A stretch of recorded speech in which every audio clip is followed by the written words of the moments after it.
Hey guys, welcome back to another day of CCT Contenders. This is our first season of CCT Contenders in season 3. A lot of seasons going on, but it's a pretty cool initiative actually from the good old Champions of Champions Tour. Something that I'm very happy to get behind. It's what I think it has to be under 70. It has to be any team under 70th ranked in Europe. So basically, the whole point is it gives lesser ranked teams an opportunity to prove themselves and play against also other teams in the same level of gameplay. Unfortunately, though, it's not on HLTV yet. So even though the initiative is pretty cool, currently it's only playing for money. Speaking of money, there's a $5,000 prize pool. The winner gets $3,000, so that's pretty good. So this is a schedule we have today. We have one win versus Flux. A very amusing set of players to have in a Contenders tournament, especially the one win roster. And our next game is Unity versus Y5. Another almost similar story to see the likes of, I don't know, Neofrag kind of still around this level of gameplay, and then Y5, the Kazakhstani team. So, one win Flux, first games of the day. We're going to be taking a look first at the one win roster. And yeah, anyone who's maybe been around Counter-Strike probably understands what I mean by it's a bit odd to see some of these names at this level of Counter-Strike. This is kind of Hobbit's team. He's been on this roster for the last year and, well, just over a year. And the whole point of this project was supposed to have Hobbit alongside some lesser experienced players. So some guys from the One Win Academy and just some younger players from the CIS region. And even though Hobbit had good various offers from tier 1 and tier 2. This is from an interview with HLTV in February at the Bet Boom LAN de LAN when One Win was still in a very early period. He wants to basically build up these younger players, and he's more of like a leadership figure in bringing these guys up and make them into the next best thing. But over the course of those 7 months, we've seen the roster slowly turn away from actually being youngster based. The first one was Latic coming back in. So he'd previously was benched and Klein was playing instead. So Klein played in the team for about 100 days, only 31 maps on HLTV. Latic then comes back. And now Inters has also come in to replace Goody, who I would have thought would be one of the stronger players on the roster just because of what I've seen from him previously. This is really cool, actually. It links Inters up with his ex-Cloud9 teammate Hobbit. And yeah, you've got these now... well, Gambit and Cloud9 rather. You've got like Hobbit and Inters who are very instrumental, and Inters who was a supportive element of the Gambit side that rose to prominence in the online era back in 2021. But he's also had a pretty difficult career since, to be honest. Like, I think the TSM project, bit of a failure. The Cloud9 project, he came in as it was falling apart, so it was pretty rough. He joined One Win when they were both outside the top 100 VRS and HLTV, and they've been kind of generally playing in those lower tournaments. They're still ranked in the top 100 above 100 in the Valve ranking. We haven't really seen them consistently in a lot of tournaments, but they have recently played very well in making the main Swiss of Series 7 CCT and made third in Advanced, where sure, it's a good result, but Advanced ultimately is just playing for money. So One Win, it's weird seeing those players not do well. I remember I was going to cast One Win in like the Pro League qualifiers and they didn't show up on time or something like stupid like that.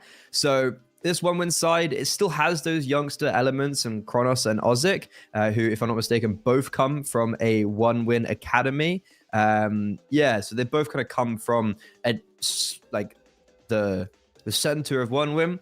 they have high potential. And I guess maybe this is almost like the endpoint philosophy of having 3 experienced players and then those 2 youngsters, and you mold those 2 youngsters. But we can't just focus on one win. Flux.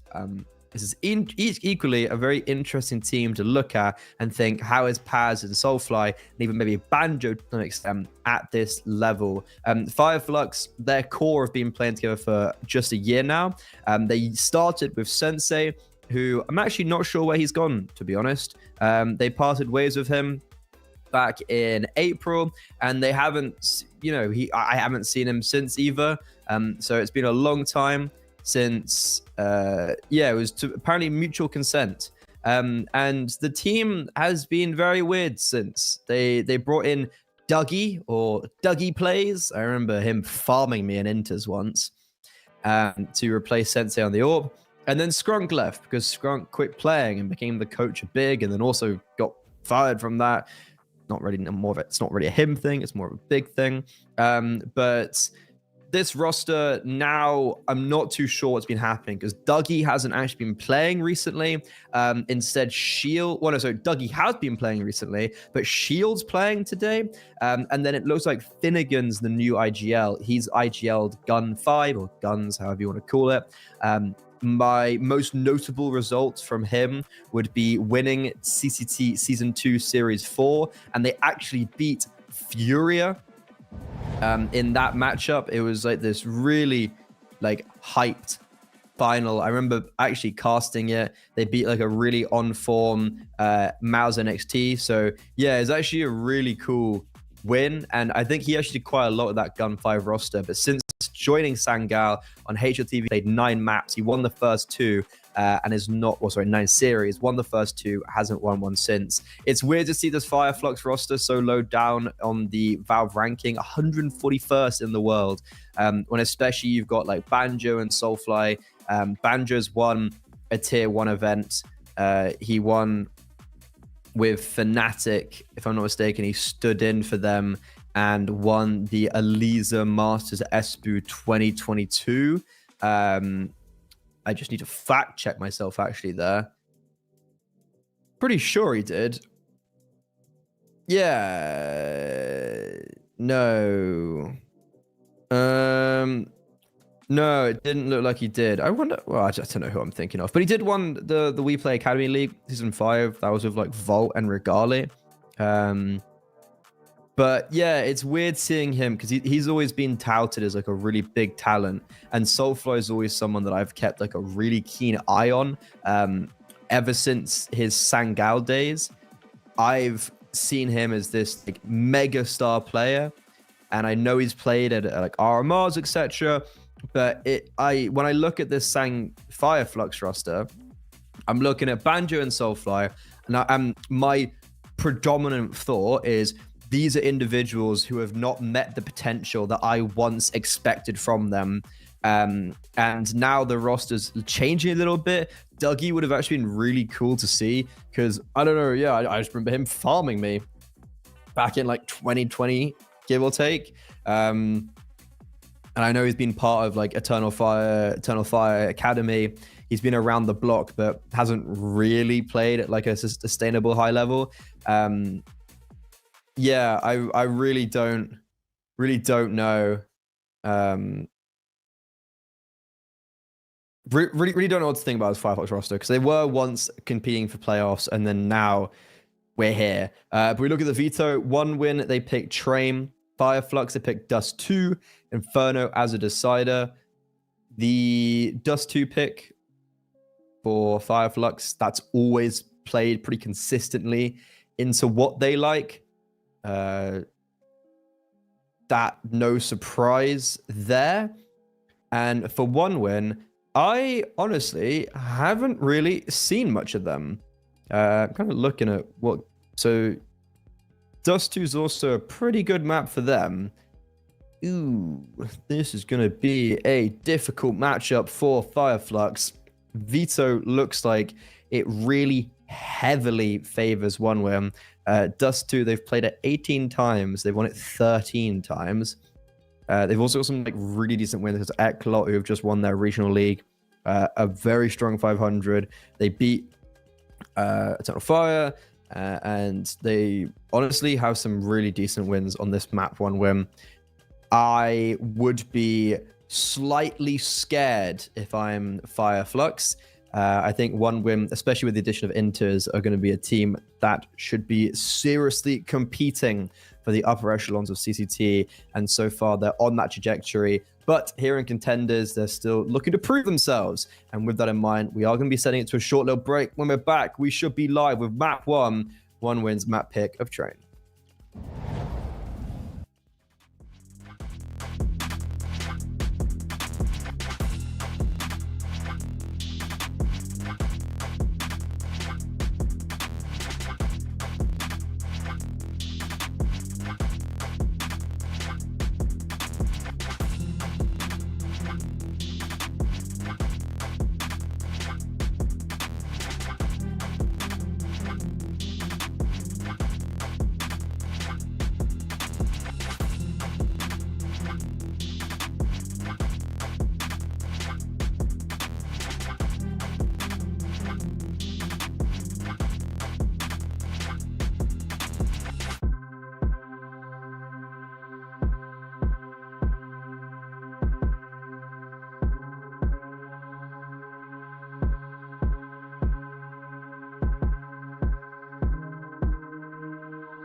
Fear not, the break is over. We are live. CCT Contenders Series 1. Fire Flux on their opponent's map pick, looking to make a splash. And as the T side barrel out of A main, they are met with a flurry of frags. But to be honest, it actually ends up being a pretty decent 2 versus 2 for the T side, despite their early losses.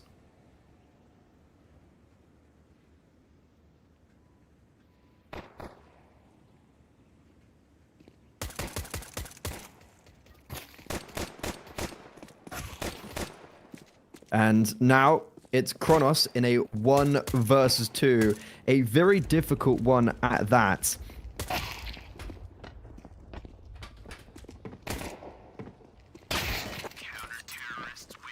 Issue is, yeah, Shield's just going to hunt him down.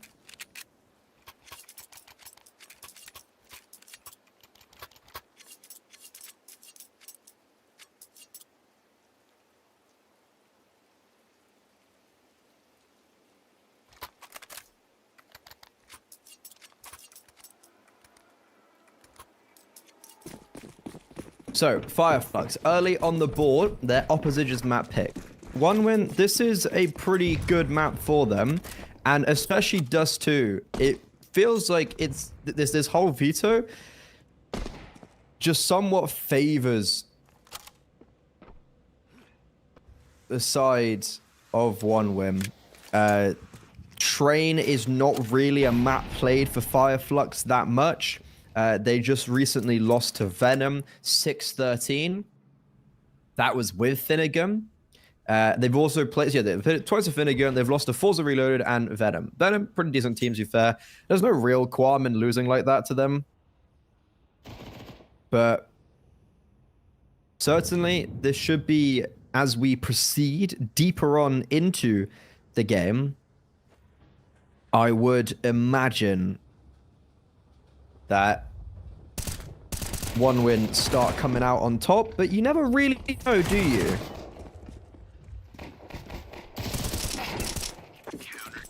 This anti-eco, however, for Flux actually dealt with very well. They are 5 alive, coming out the other end, unscathed.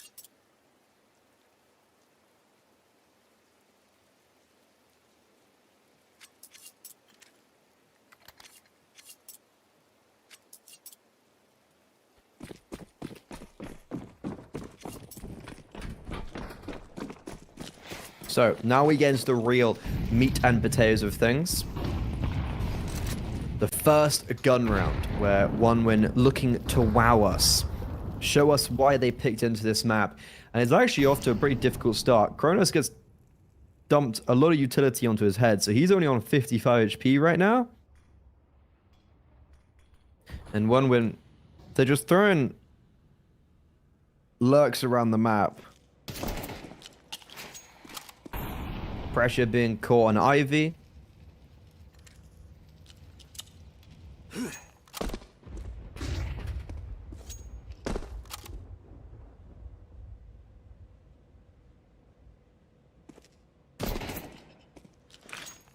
They're actually going to maintain that pressure, and they seems like they're going to throw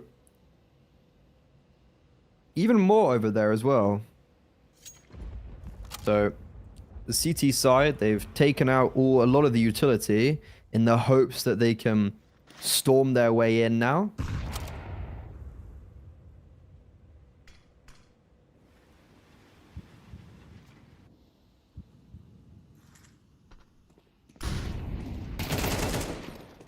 That's exactly what's going to happen. It's a really nice flashbang from Latic. That means Ozig gets set up for a pretty easy opening kill, and he's actually going to double down before taking off the map. Kronos, despite the low HP, an entry frag will still be found, and Shield and Finnegan now in a very nasty position. A 2 versus 3, and they are just going to get rocked.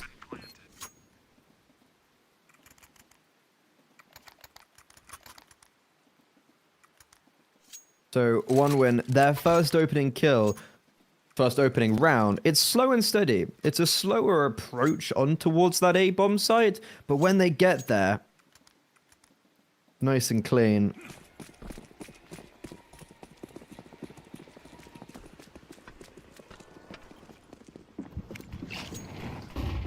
Really clean entries, all things considered.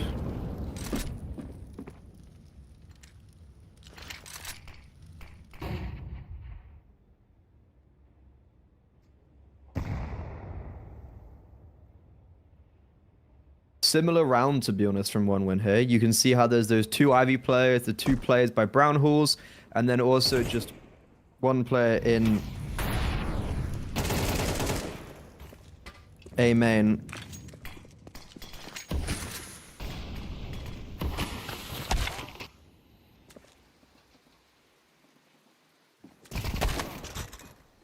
And it's going to be another play through Ivy, but it's a little less successful than the previous.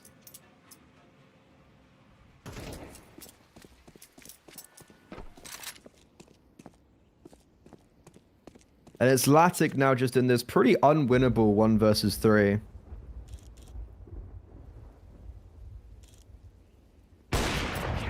And yeah, shield will do with him. So after a difficult start, onto the gun rounds for Fire Flux. They actually deal with that round really well.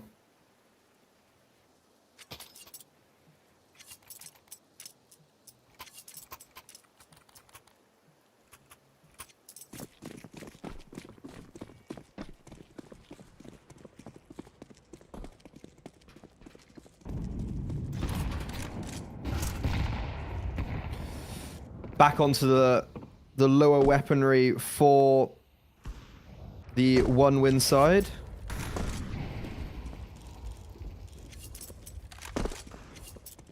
Just a few pistols and a bit of armor here and there, but nothing really too much to write home about.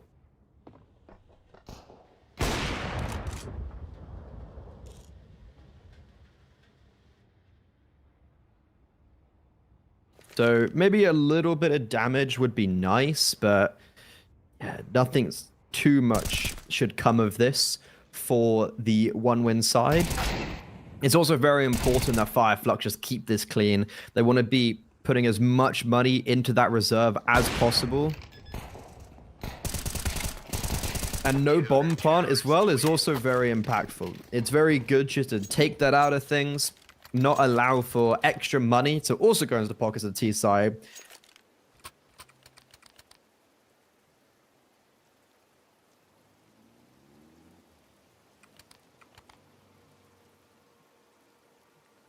It's also good that 1-win did go for that eco, because they had money to maybe go into a purchase, but it would have been just too risky, simply put. So now it means they get all the bells and whistles out going into round 6. And it's another similar default with people heading up a B. This time they dodge the nade. There's a big change of things, though, and you can see it comes from heaven. Shield on the CT side gets right into their faces. And that's an opening kill, a very aggressive stance for the defense. So 1-win pretty much instantaneously left without their star man, their talisman Hobbit, the leader of this project. But a really aggressive position from Ozic ultimately is exactly what the doctor ordered, because he's able to stand so far ahead that he sees that flashbang landing, but it's shield, the dynamism on this AWPer. Heaven over towards Ivy. He's omnipresent and is shutting down the defense every step of attack, every step of the way, not allowing them an inch.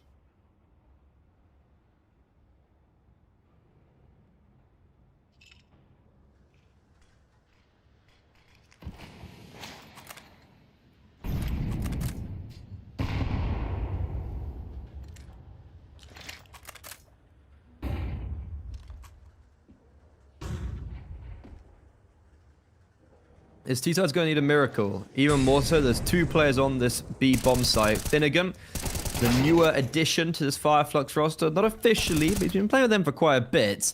Does really well at getting a kill and most of the second kill on Heaven. It's just easy peasies for Banjo to clean up. And Fire Flux, this is actually a really good CT side coming out for them. A lot better than I anticipated, truthfully.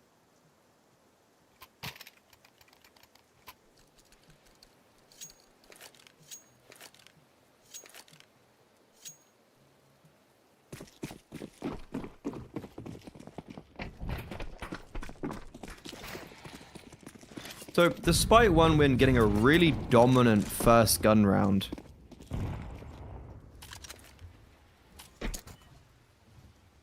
it's them now just falling behind.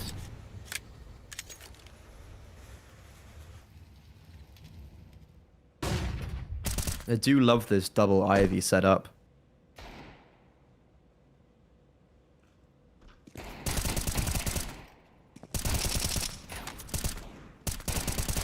Paz probably very cognizant of it.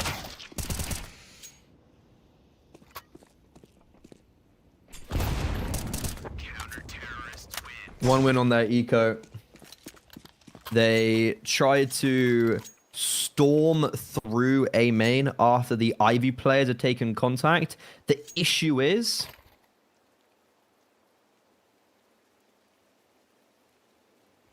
Yeah, the issue was that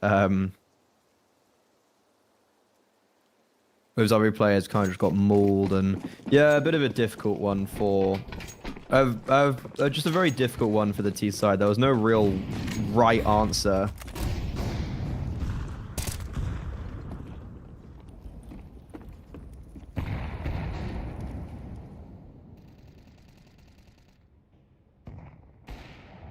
Okay, back on the rifles. Latic back on the AWP.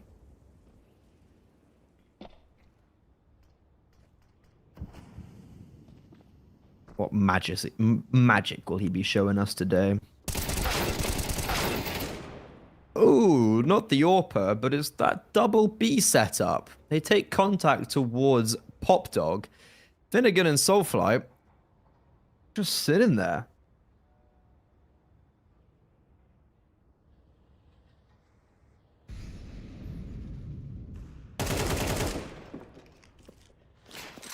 Issue is, as soon as OneWing get that two-man advantage, it all comes swinging back. Paz has a great position, swings out with a flashbang from Banjo, and oh, that's actually perfect gameplay, team play. I was just in there thinking, oh, it terrifies me how Paz isn't swinging out, but he does it with the flashbang, so it means the AWPer isn't going to catch him, and he gets more than just one kill, for instance. Really good play from Flux, and they are just dominating OneWing. Even when they get put on the back foot, they're still able to stand up tall.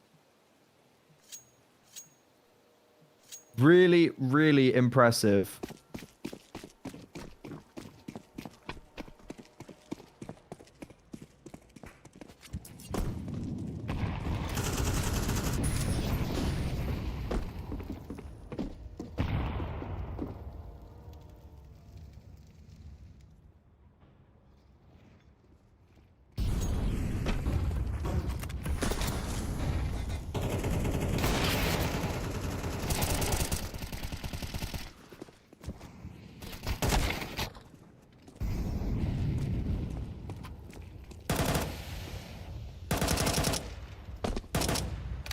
Even though OneWing don't win the last round, they're going to try and buy up and equally force their way through this A bomb site. And oh, it was going well. They had at least the bomb site secure, but that's when Soulfly and Banjo, those two talents I was saying that they were never quite were those talents. They never quite lived up to their name. Well, they have 4 kills combined, especially Soulfly, a rock over towards his side of the map.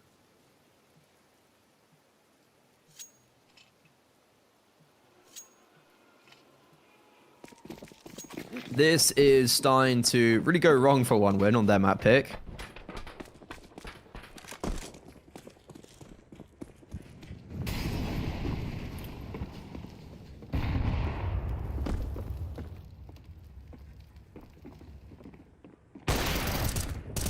On the pistols, a triple set up towards B, and ooh, Finnegan. Kind of had that one rolled out on the red carpet for him. And alongside that, Ozok also gets a kill on Pop. There was supposed to be a 4-man crunch towards B. It goes very poorly.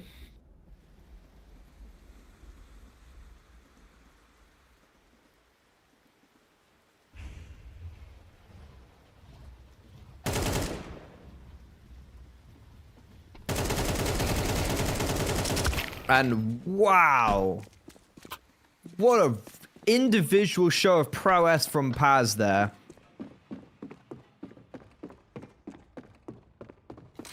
Just sprays 3 of them down. That's magnificent. And Shield just ready and waiting for Kronos. Oh, it's gone so wrong for them.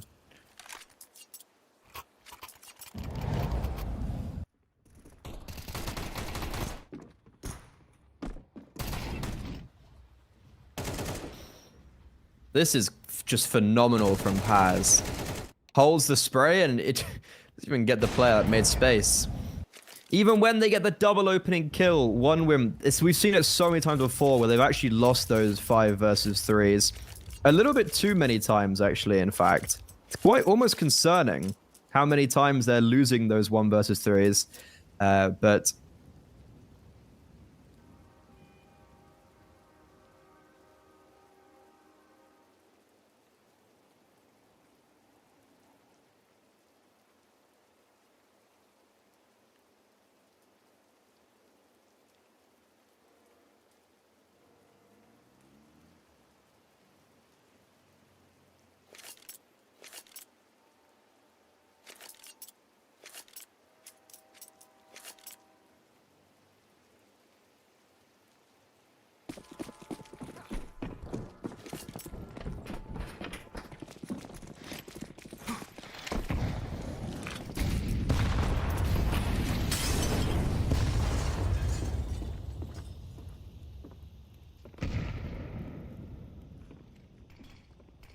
Shield, trying to make sure he does better than his teammates in that previous round, who fell quite easily over on this part of the map.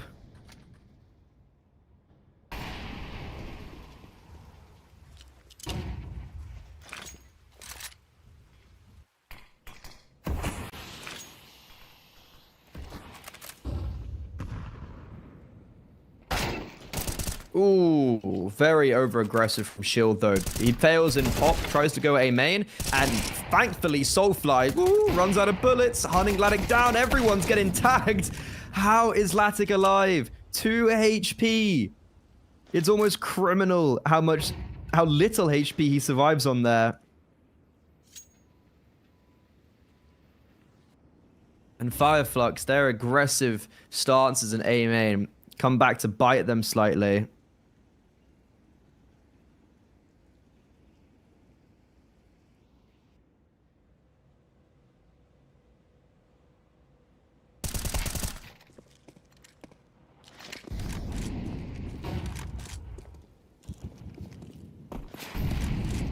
Still, though, a very winnable position.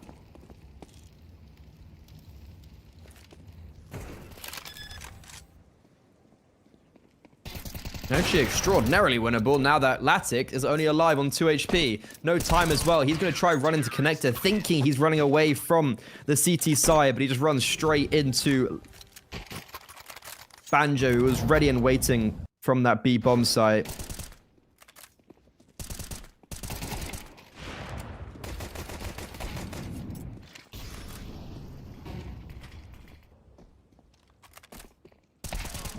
(10-1) at the half. Actually crazy.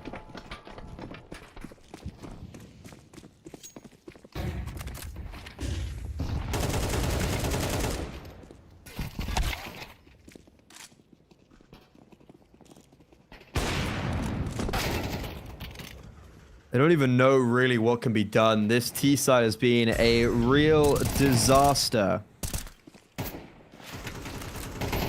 A proper disaster for OneWim. Now they might finally double their scoreline. But at what cost? At what cost?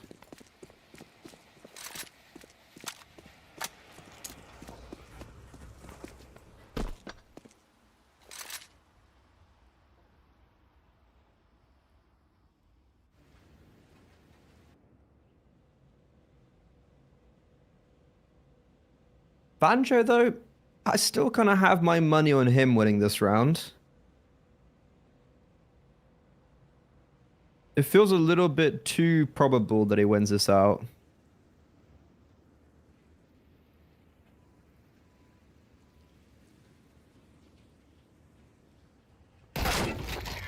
Ah, he gets caught, though, in CT spawn, so that's his hopes and dreams thwarted.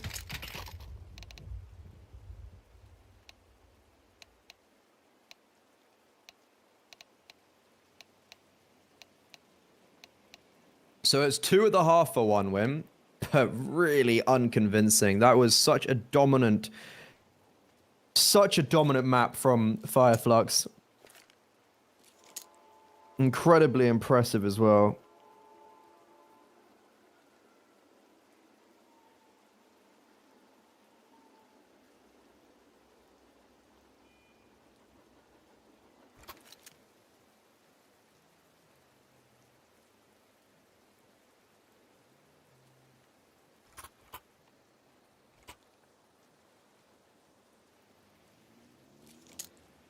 A pistol round here for the CT side is not only mandatory, but it's just do or die. Like, I really don't honestly see a way that this can be won.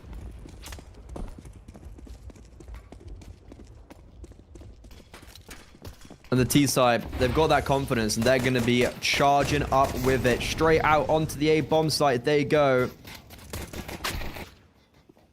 It was an opening kill for one win, but this utility is super duper impressive, or oppressive rather.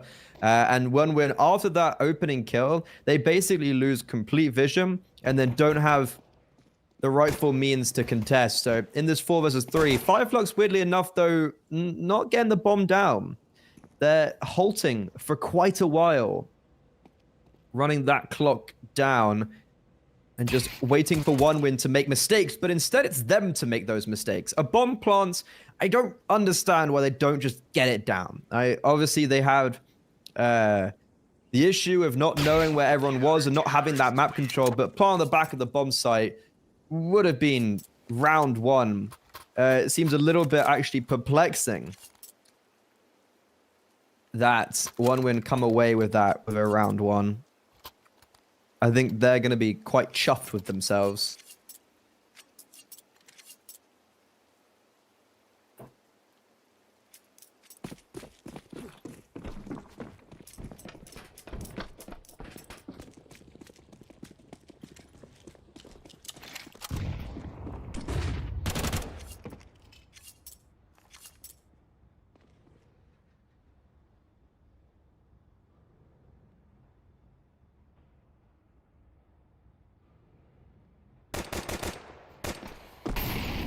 So no bomb plant for Flux. It means it's just going to be a full eco for them.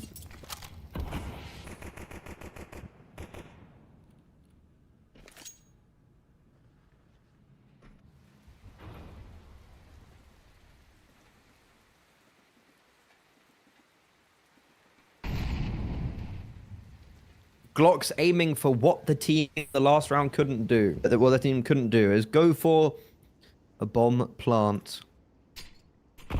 Very hopeful thinking.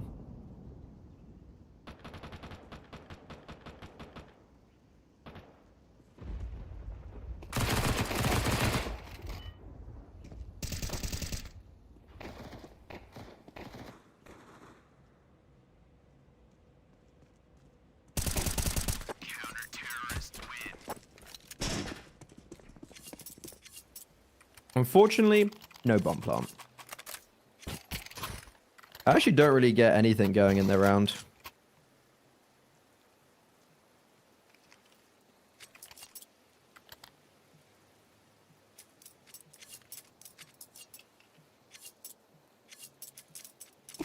But they will get the rifles out now.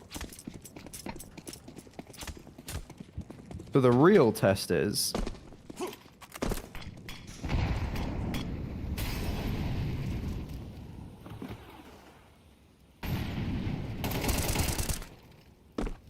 how much is this T side going to trouble Flux, like it troubled their adversaries? And unfortunately, they've actually already lost the opening pick.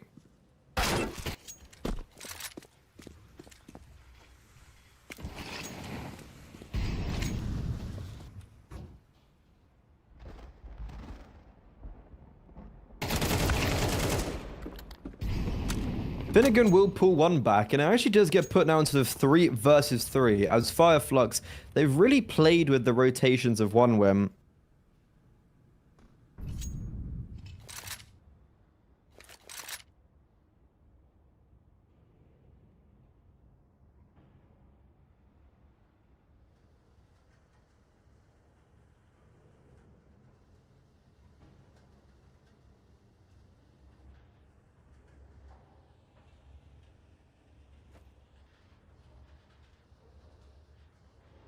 even though they've played with the rotations, one win still have still have 2 players on this B bomb site.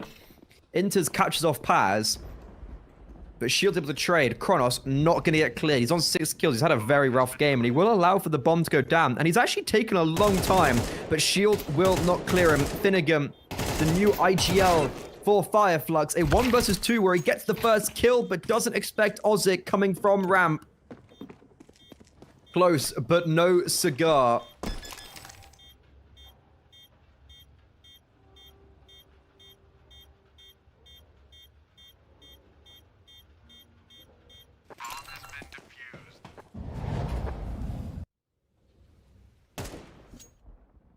So Fireflux make this round a lot more competitive considering they lost that opening kill. Like, this was a pretty consistent advantage for 1win through the whole way. They do get the bomb down and they do get 4 kills. So you can see Finnegan's going to go for a hero AK.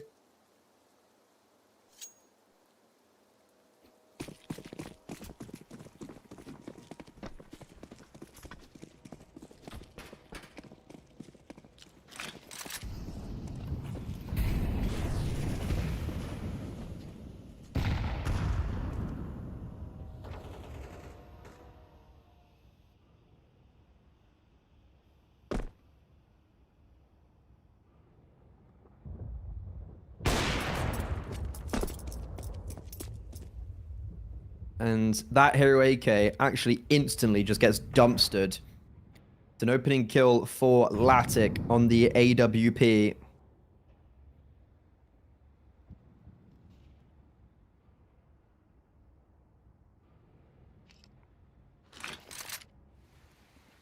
AK shall get retrieved. Banjo puts it into his grasp.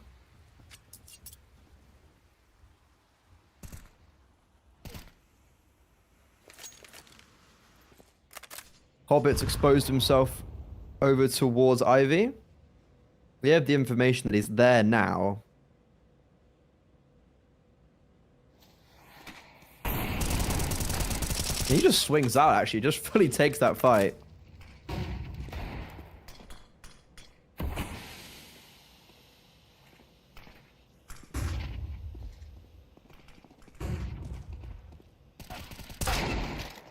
Ooh, okay. These Deagles and the Hero AK, they are getting some damage, to be fair. It's nothing crazy, but it's definitely something. It means that there's at least a morsel of success to be taken out of a round.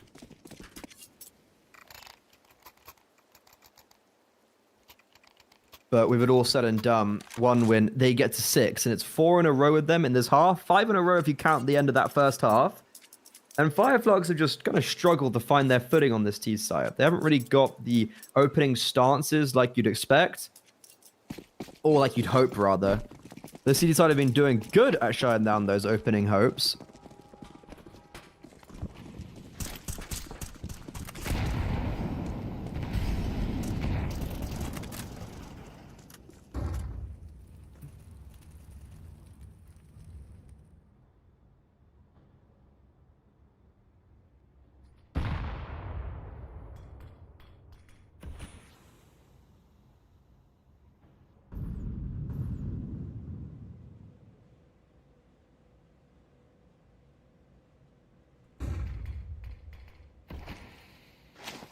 No blood has been drawn just yet.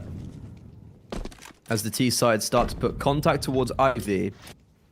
There's still going to be that rotation from Kronos over towards B. And similar to actually Latic, 1win put 3 players on this B bomb site very early on.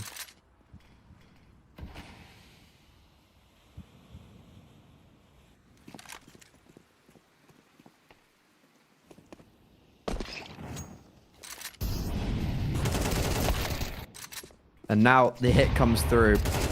Ivy Prong, able to get past the first. Fireflux just kind of halting. They're waiting to see if they can get another opening kill. Issue is they don't have A main control. And Latic's just making sure they can't get out of Pop Dog. So Fireflux need to actually pivot over towards now B, where the reason why they're able to come here is because look at where Paz is. He's very deep behind enemy lines. Shield gets the opening kill, takes the distraction, and then Paz swoops in for the final blow. It was messy. It wasn't clean. Flux had to change their original plan, but ultimately it works out for them as they get their first round on the T side, and in a much more convincing and quicker manner than one win.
Ooh, Flux though, from going slow to fast is really not the plan, it seems. They get owned trying to come out A main. Straight into the hungry jaws of one win. Each player getting their own kill, Shield and Finnegan. It's not a round that can be won. So how can they maybe try get some certain damage? That's the name of the game right now. Damage and prayers.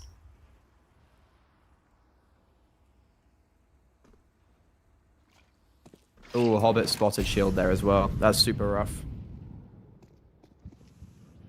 Just got to be the hope of Finnegan maybe gets overlooked.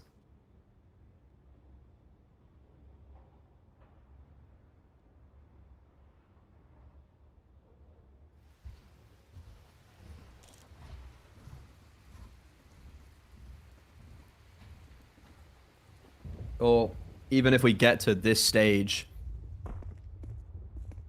maybe it's just a save.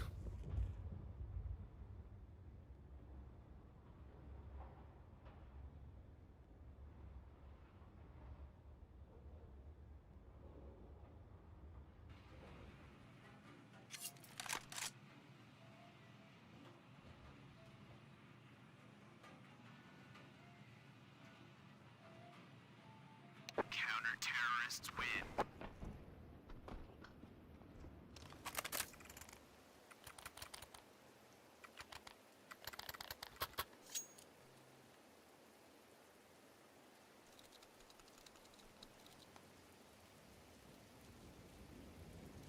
So the save does come through with Flux. At least they have the open A game, and they're going to go, or A1S it was. So they are actually going to go for another purchase around that.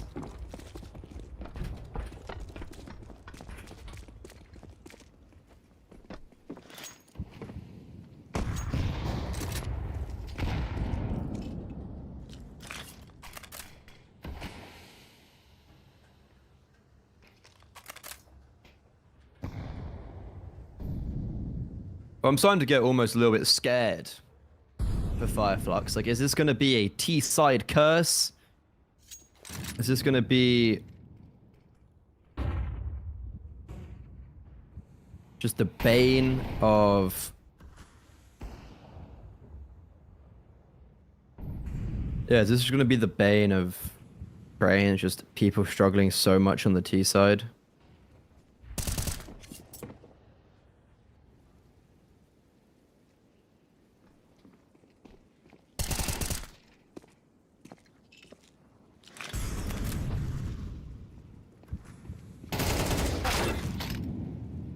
Okay, Finnegan does pull one back. It's actually going to be that 4 versus 3 in favor of the T side until Amolo's missed, and Latic, because of that, is able to thrive. In the fire and the flames, he stands up tall. And it's all falling apart really from that. Inters gets boosted up by Latic. Bomb finally planted. Kronos caught off in connector, so this is a pretty, actually very decent now post plant for the T side, as they know exactly where the two one-win players are coming from, and it ain't clean. It was actually a little bit dicey there on the swings.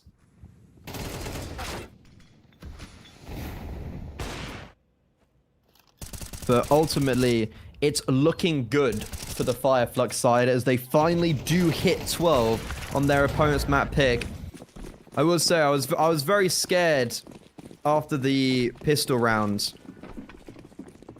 because I was thinking, oh, I was kind of scared until now. I was like, there's no way the pistol round was going to be that detrimental that maybe they lost a whole map because of making a slip up there. I was thinking, there's no way, right? There's surely no way. And it looks like it would all be fine and dandy. A pretty pacey round through the A bomb sites.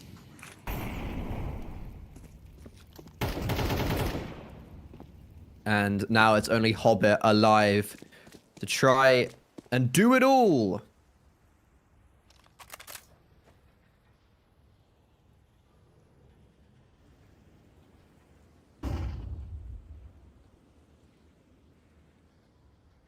Lives and dreams now stand with him and him alone. He is the mastermind, the kind of creator behind this project. And he is extraordinarily talented. He's won a major, for God's sake. He's played at the top level of Counter-Strike. He's kind of won most of what there is to win. A 1 versus 3, though, too difficult when they know exactly where it's coming from. Fire Flux on their opponent's map pick. Win out train. Sure, it gets a little bit difficult towards the end. It has to come down to actually a 4 versus 5 coming through A, but 13-7 Fire Flux. They go 1-0 up in the series in our first upper bracket quarterfinals. Both teams have already played once in this tournament. They've both won. Fire Flux against X-Ray Academy, 1 win against Leo. But now Fire Flux, they are within touching distance of being the first team through to the upper bracket semifinals. Their map pick of Dust 2 is up next. It's a pretty good map for 1 win, so we shouldn't count them out just yet. But a very disappointing performance on their map pick leaves me concerned. And with that all said and done, Dust 2 coming on your screens very shortly.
Blindsided, I trusted, fell for you.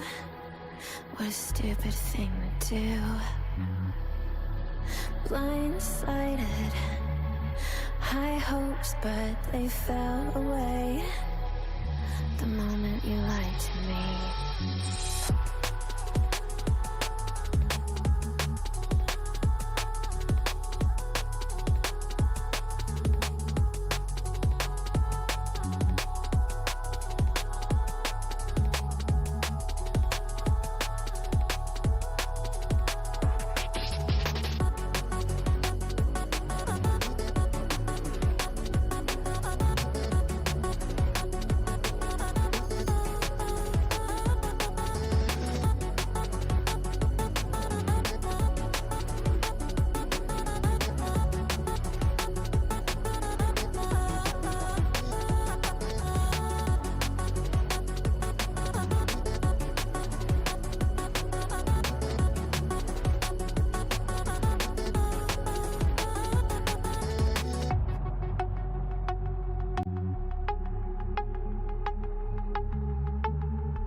Blindsided, misguided, led astray, trusted too easy. Blindsided, strung out on the smallest string, had me questioning everything. I don't know where I am now. Pedestal I had you on is crumbling down on the ground. It was all illusion. Where do I go now?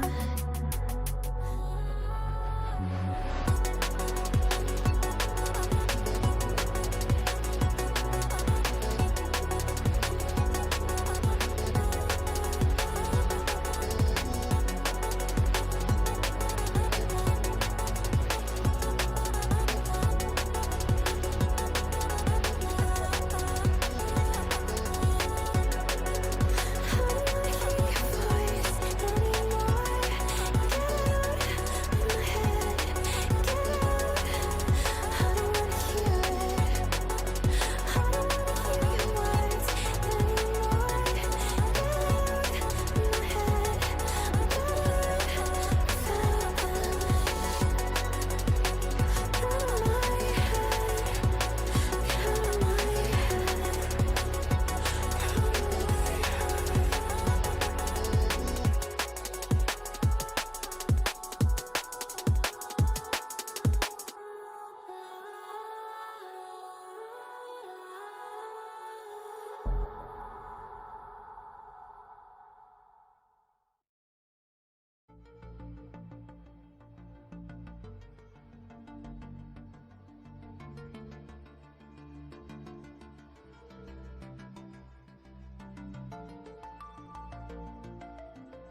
A bit of surprise there on map 1.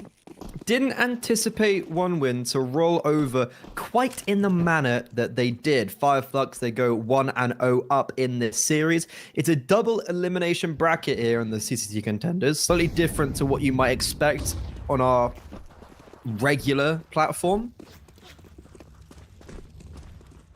And this is the upper bracket. So if one win do lose out on Dust 2 and do lose 2-0, it's not the end of the world. They still have a long lower bracket run ahead of them.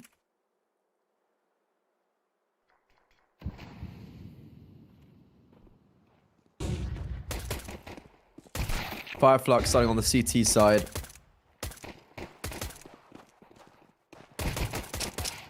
Actually doing superb. Finnegan, oh my god. One win had the opening kill. They were running up, but Finnegan knocks them all down. That is sensational. From the IGL who's come newly into this project. Really impressive feats. Especially that final shot. One bullet. He had no support, and he just duels them all perfectly. That is remarkable.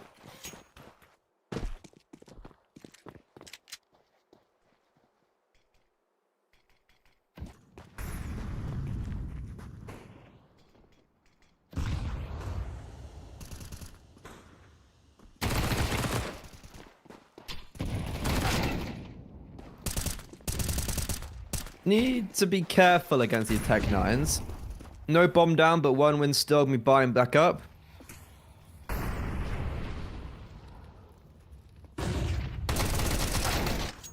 And Finnegan being reflashed into short there was a bit of a scary, I think unnecessary reaction.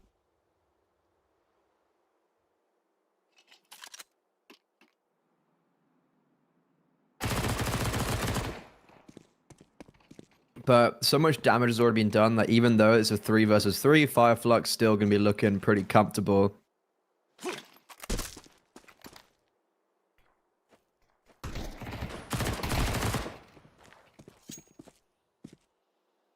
And that's exactly what's going to be the case. Inter's now left alone on 8 HP.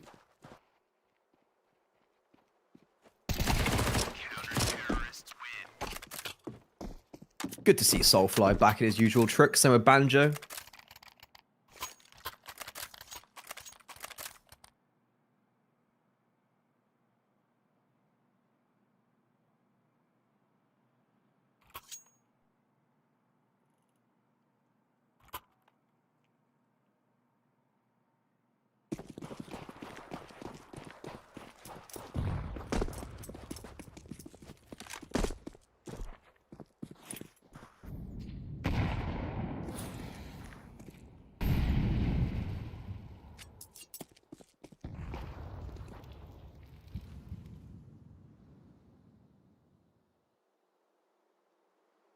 So for Flux, this is actually a really, really good start for them on this second map.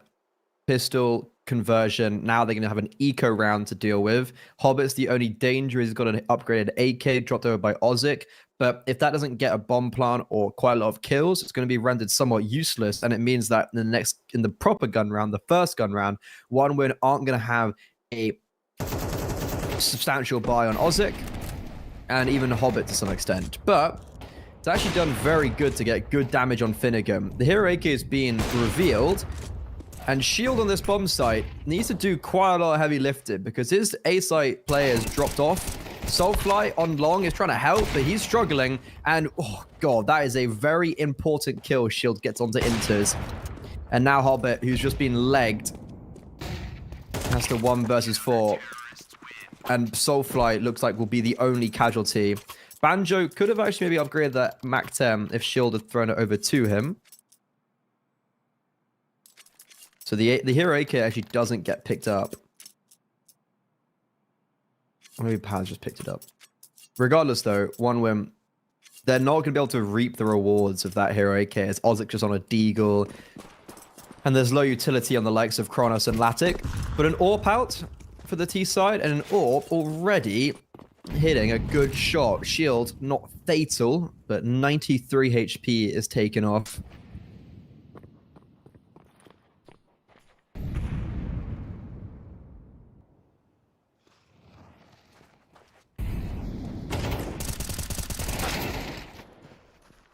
Aggressive from Soulfly on the CT side there. Tries to get cheeky without long. Unfortunately, actually gets away with nothing.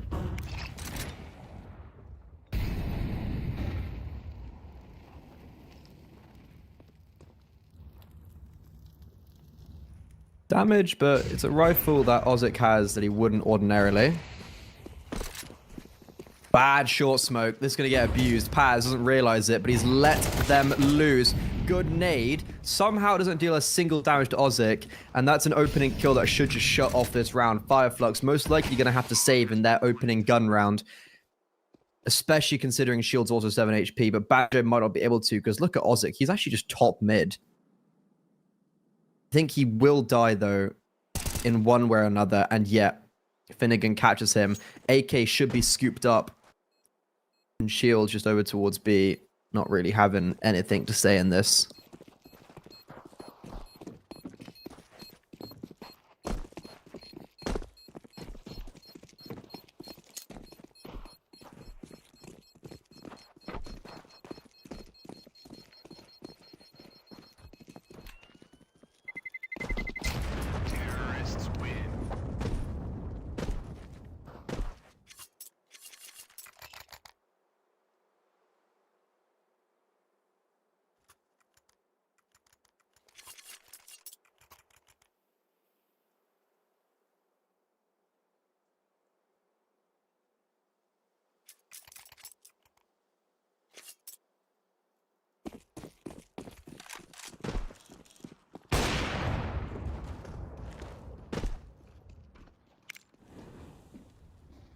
New dawn now for Fireflux.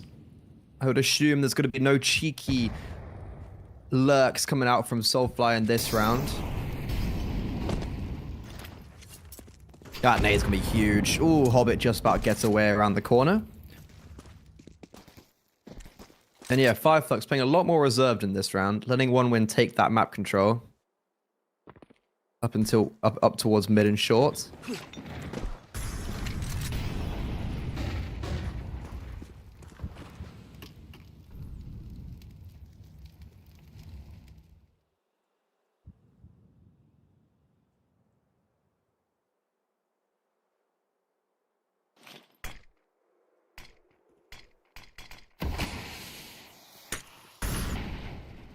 Pressure short. They're just going to go with this. And Shield, oh, can't trade on his teammate. Finnegan falls. A really good nade out from the AWPer, but gets wrapped around from CT as well, because Soulfly, who's left his post, pushed through long. Issue is, Kronos then wrapped through CT, and there was no one to really support. A 3 vs 3, though. This one's looking a lot more winnable. Nade Mollo, a lot of damage, and Ozik out in the open, so tantalizingly low. Similar as well to Inters. You've got both those players on 32 HP on the bomb site. Hobbit on long. Do they realize... I was going to say, do they realize he's crossed? Do they just tunnel vision onto ramp? And Ozik, what a ridiculous shot that was. I don't know if there's a kit down. Okay, there is one in CT. They need to get that fast. The kit gets picked up, but Paz, he has no time to get back up and go for that defuse. They don't know Hobbits towards long. And OneWin go 2 to 3.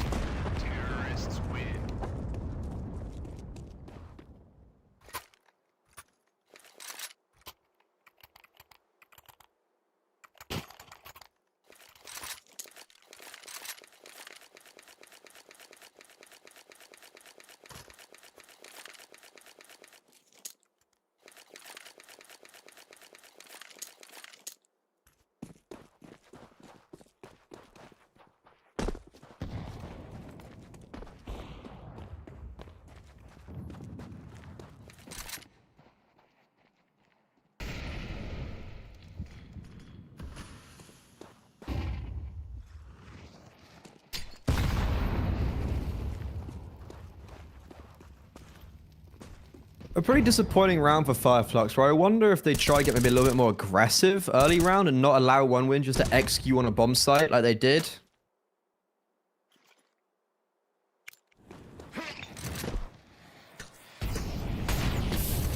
And yeah, you can see in this round some counteractive util on short to basically hinder the presence of Kronos. And it's a very similar setup though at the minute mark. 2 players on A, 1 with an AWP, 2 on B, 1 long.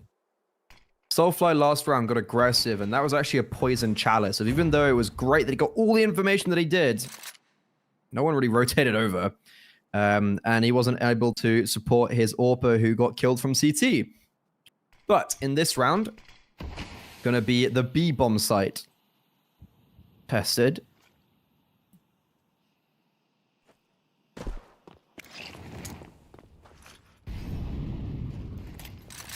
Paz smoked it, but then rotated away. He has a mollo. Issue is, they're coming streaming out, and Banjo is isolated. Fireflux were fighting for middle, so many players here, and Paz gets sent through with a flashbang from his teammates. And even though OneWin immediately only had 1 player to deal with on that site, the rotation from Paz, I thought was a little bit too late. Couldn't have been better timed, it appears. And Latic now forced to save. So the first gun round won out by Fireflux.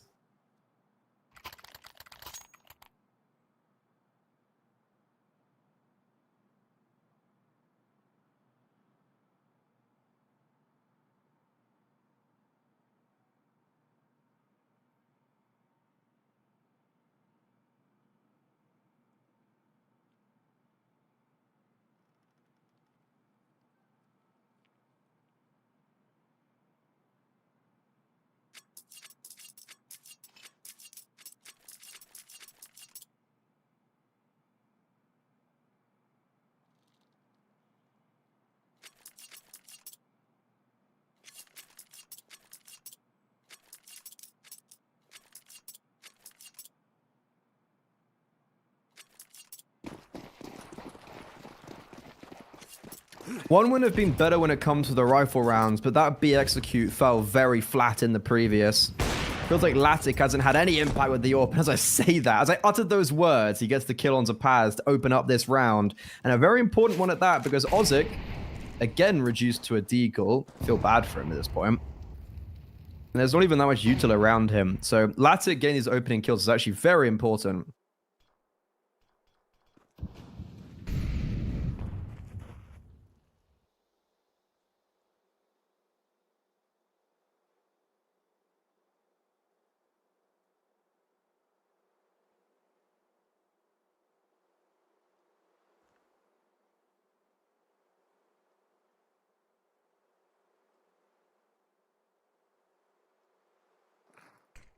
All quiet on the Western Front, though, for one win after that opening kill.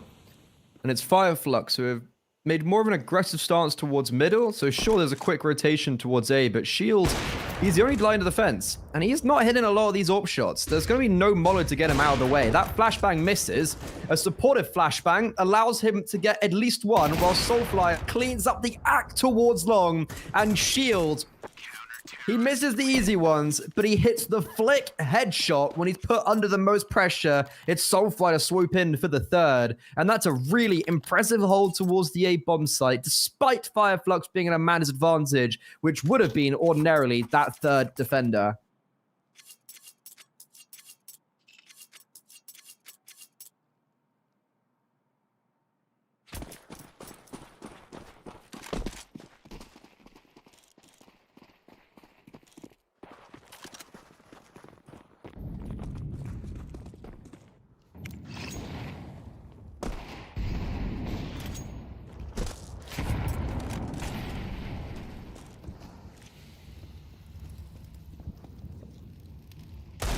So, back to a low buy for one win. Really thumbled their chances in that previous round, to be honest, because Shield misses a few of those opening shots. So, if they were able to maybe capitalize upon that in the 5 versus 4 they had, sure, there wasn't much util, but I don't know how Soulfly gets both of them towards long. He's really ramping up now. His engines are revving. And 1 win. Look like they're going to be 4 rounds down on their opponent's map pick, but a map they do like to pick, so it's a really weird cookie, this does too.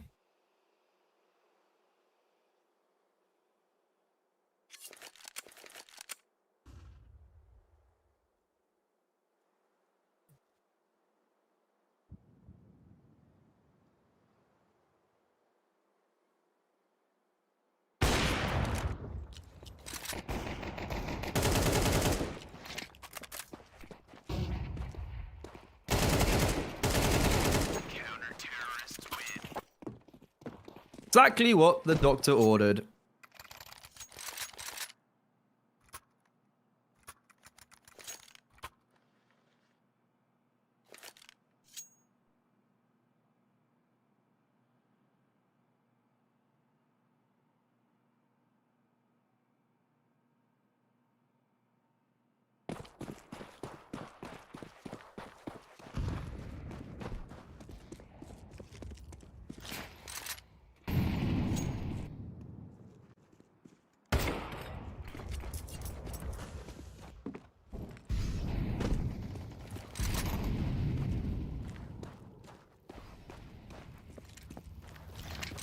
Not the greatest start, as its shields get the opening kill, and Soulflight, this time, the long aggression is dividends. A 3k in the previous round, an opening here, a 4k actually.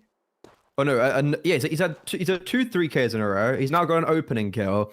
My god, this long anchor is making a mockery, running a circus around 1 win. And usually enough, he's still hanging on to this control. He's still taking all of this space, and it's making 1 win so uncomfortable, so they never cleared him out. A 3 versus 5 for a troublesome side, and a troublesome T side. This feels like nightmare fuel, as most likely Fire Flux will be getting to 7 and actually sending their opposition packing very quickly and without much trouble here in this series. Soulfly, that contained aggression just means Hobbit walks right into him.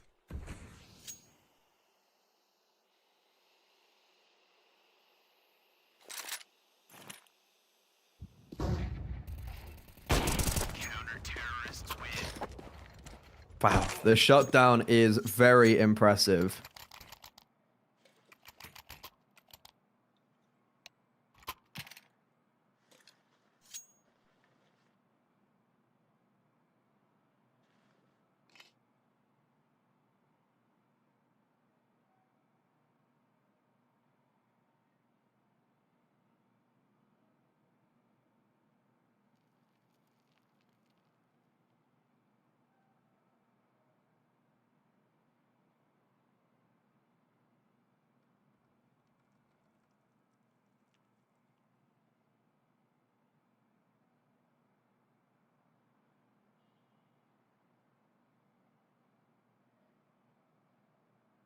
A pause is probably the right idea.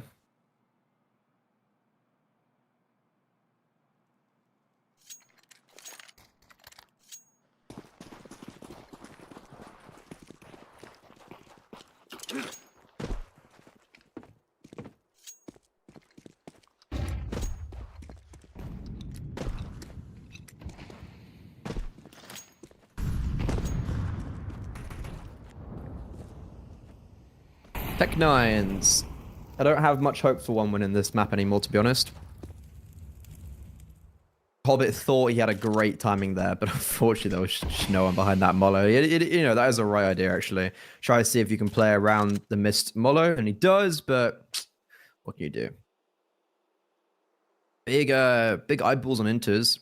He had like 1 opening kill with the Orphan, and that was kind of it. Can't even remember his first kill, but he's really been struggling. Inters 3 and 8, Hobbit 2 and 7. Oh, it's rough. It is rough. The most kills on Kronos on 4 going into round 10. Soulfly, on the other hand, have 15. And it looks like they're going to be running at shield. That is the worst possible time to pull out on Molo. He actually misses it. But Finnegan, I've seen that round before. It's like the pistol round all over again. And, ooh, Soulfly's making a bit of a meal out of it. I think lucky that shield gets 2 kills of the AWP there. Because that round ultimately is very simple and clean. But I could have seen it run away with them. Rotations were quick. That's why Paz was able to assist. And one win, they're just running up short every round. And it's not going well. And they go B once and they get destroyed. So they go, yep, never again.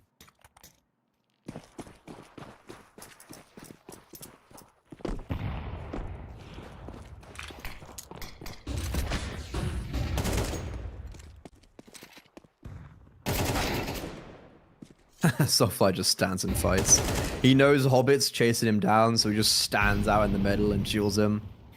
That's a rough start for one win, as it always is. They get long control, but at the cost of pretty big factor. And because of that control towards long, one win have been playing mostly quite 4-1 or even 5-0 CS. So Fireflux just take full control of B. Like Paz is clearing out mid, Banjo's flanking long. They have the full read that this is going to be an execute up long. So it's 3 players on the bomb site. Paz and Banjo just making sure they can't leave. But as this util comes in, I mean, the other aspects aren't even needed. I was going to say, like, the 8 bombs, I could slow them down, but that doesn't even matter because Soulfly gets 2 more. It's a 4 versus 2. Banjo's coming in behind. Paz has come up short to help them. This is just impossible. And Latta gets spammed for a smoke. They know where Ozek is. And whoa! Fair play. Honestly, fair enough. That was a really nice double. But that's when Banjo's flank comes in. I feel bad for Banjo and Paz. They got 8 kills combined. It just doesn't matter. Because they're just going B. They're never going B.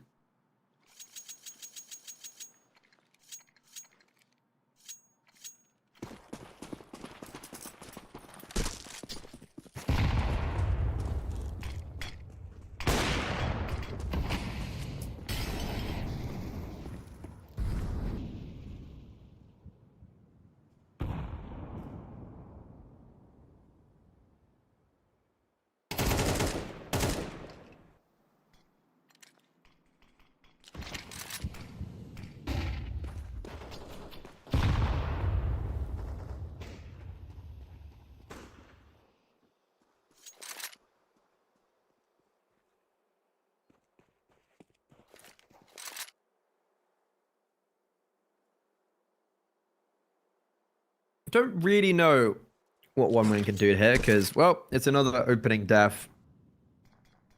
Bit different here, mid to B. Haven't seen this before. Paz needs to be careful.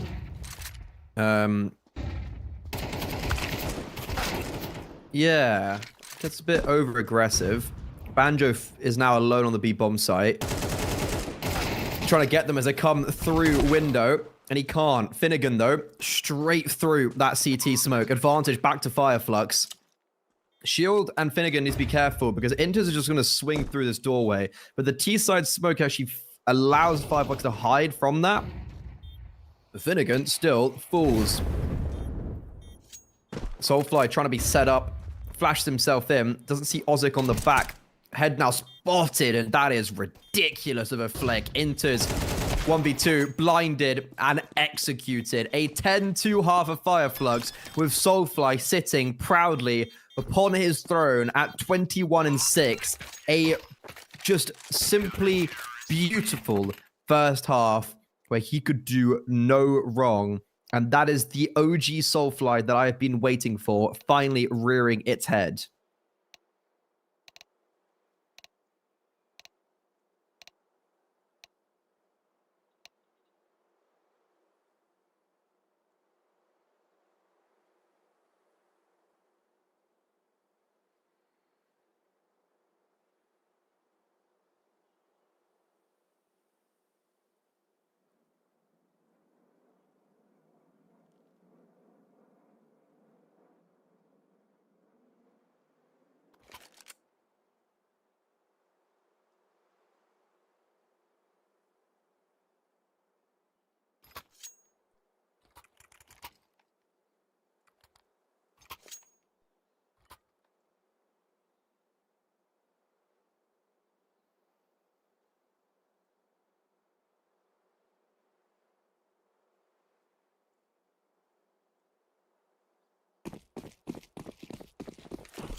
Okay. Double digits for Fire Flux of the half. Surely this one will be easier to end off than the previous. Ozic on car not being cleared. And he's had a little bit of a good moment for himself there at least. Able to get 2. Latic with 1. I'm imagining maybe just a repeat of Train where it's like, yeah, 1 win pistol. Maybe win the first gun round, but ultimately this should be the end of our first series today.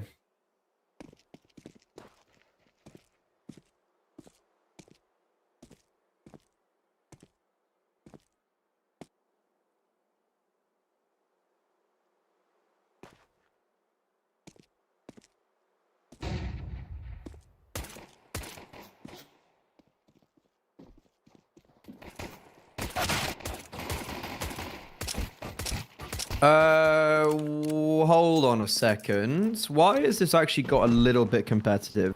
If Soulfly wasn't quite literally on 3 HP, I'd say that this round is actually winnable for him.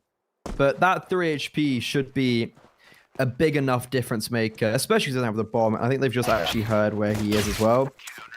So, yeah. He'll still get 1. It's actually kind of mental how close that gets.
It really feels like one of those moments where it's like, oh, yay, you know, pistol round 1. But does it really matter?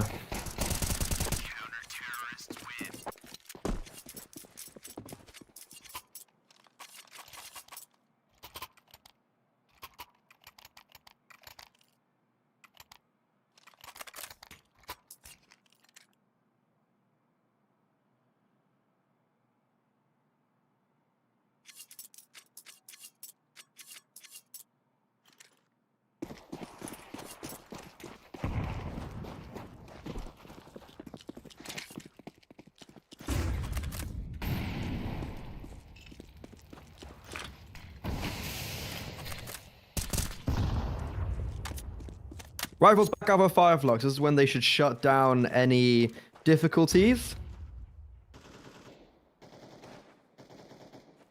If there was ever any problems, this is when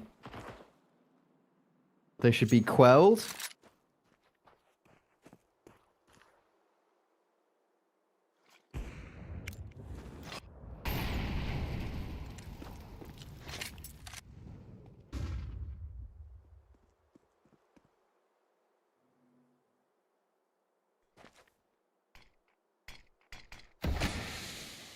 And an opening kill for Shield is the beginning of the end, I feel.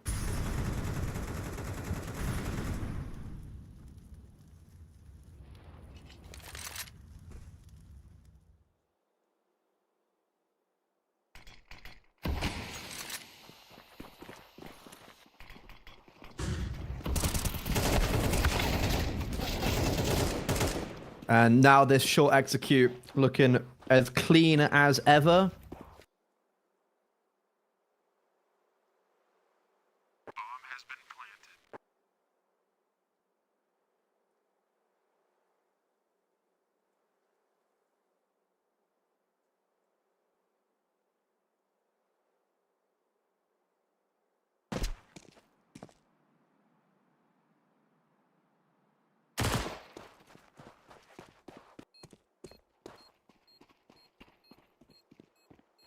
Bomb down. It's going to be an attempted save, and that's the operative word, attempted.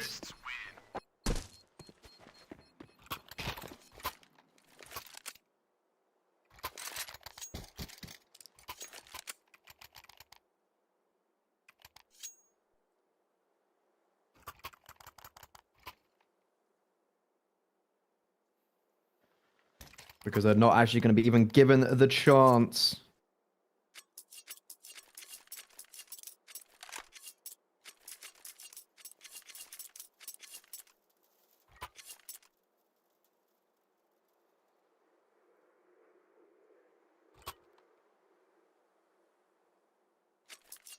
So it's 11 for Fire Flux, no survivors for 1 win. It is misery over in the 1 win camp. They have really had a tough run of form here. I would have expected a little bit more from this team, I'll be honest. Especially considering that 1 win have had... like, they've been playing decent enough in the kind of recent history.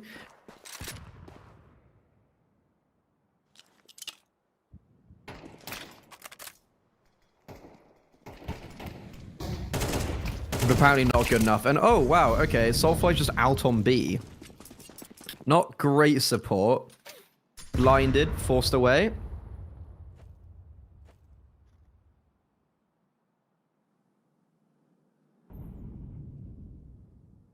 So it feels like a very unnecessary play for for Fire Flux. It gives away the opening kill.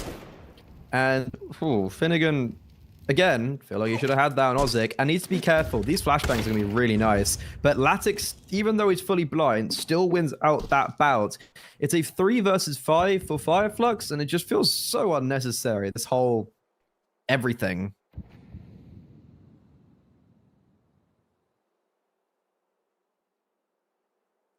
What's Hobbit looking at?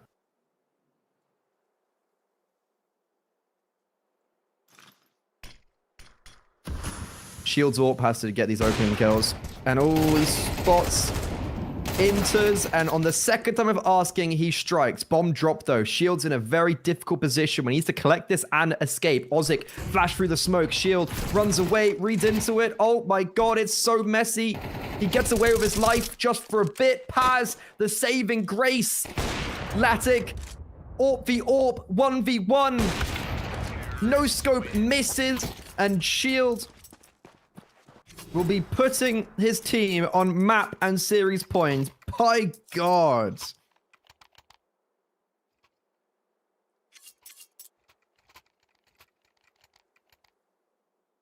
Paz is the GOAT there.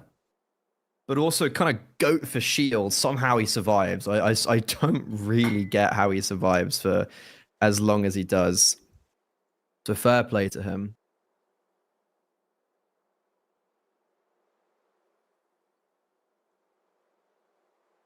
Amusingly enough, it's actually a tactical pause of Fire Flux. 1 would have taken all of theirs this game so far. And Fire Flux actually choose to take a breather.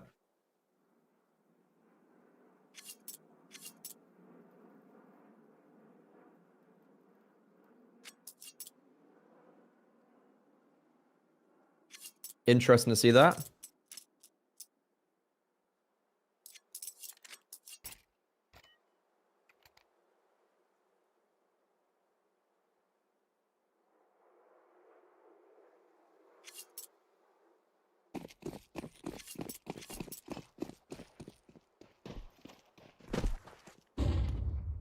Should be over in a matter of time, realistically.